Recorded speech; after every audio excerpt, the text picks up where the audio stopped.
what's funny is me and my dad are completely opposite in the area of emotion, because he can button up, and I'm like, oh man, this happened. This, I'm that guy.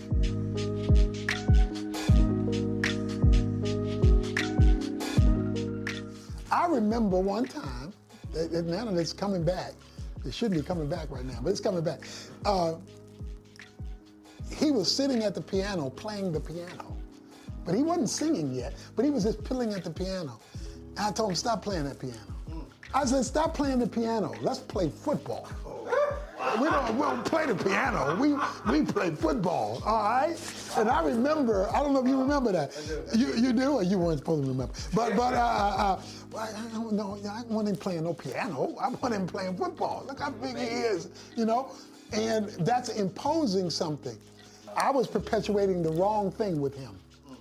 See, one of the principles in Scripture is when it says train up a child in the way he should go, the Hebrew word there is train up a child according to their bent.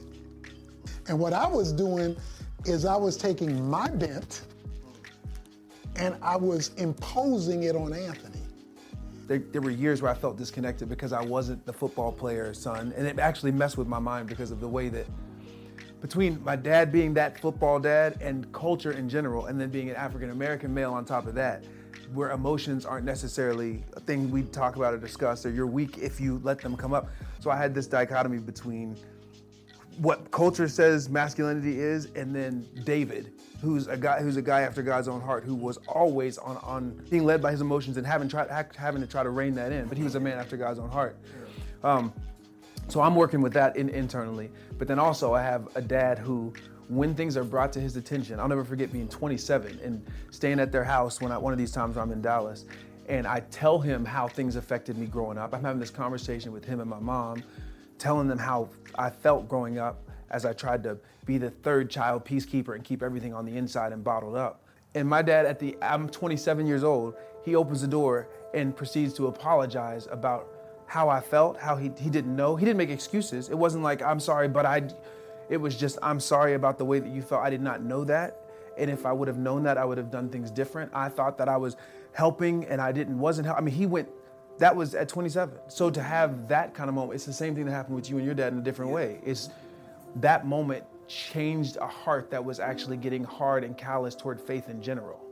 Wow. And he actually didn't know that. Wow. Like I was singing and running around, but I was doing it to get the acceptance for the performance and all that stuff. And I was about to be done with it all until that apology happened. Becoming a kingdom man starts with surrender.